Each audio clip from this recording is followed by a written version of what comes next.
Afro-Latin American Art, Painting and Sculpture by Luisa. Latin America is a diverse continent. This idea can be traced back to when indigenous people were there. Then came the Europeans, mestizos started to appear, and slavery started to spread.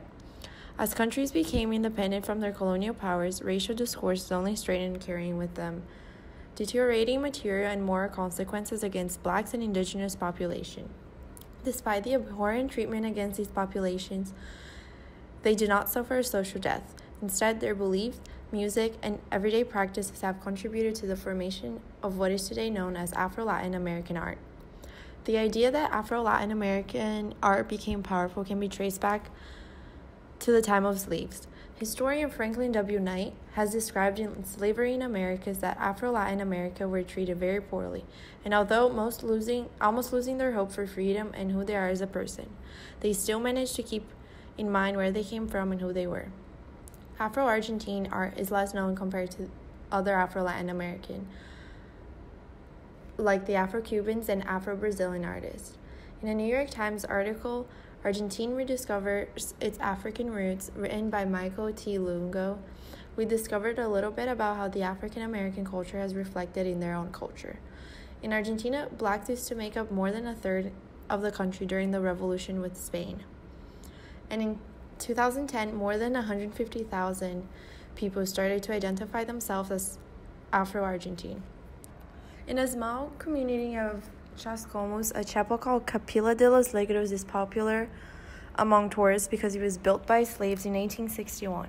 Another tribute is the Plaza St. Martin, home of the statue of Argentina's liberator, José de San Martín, was the city's other main slave auction site.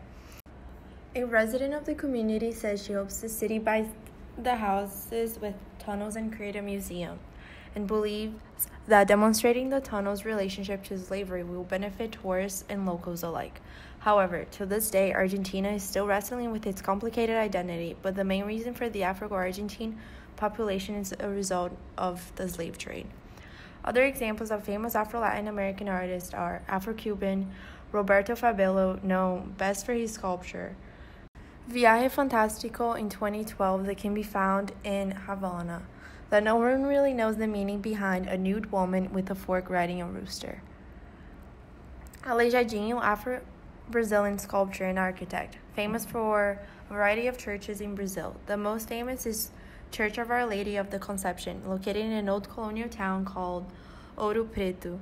He focused on representations from the Bible as he mixed many styles of Baroque, Classic, and Gothic elements in his work. Afro-Argentine painter Ernesto de la Carcova, known for Without Bread or Work, an iconic artwork of social protest during the severe recession in Argentina. Despite all of these accomplishments from Afro-Latin American artists, Afro-Latin American still suffered because of their color and where they came from. Most of them started using art as an escape from being oppressed. Afro-Latin American women even had to deal with people not accepting the way their hair looked. Such hairstyles are common and easy: dreadlocks, twists, braids, updos, afro, and etc.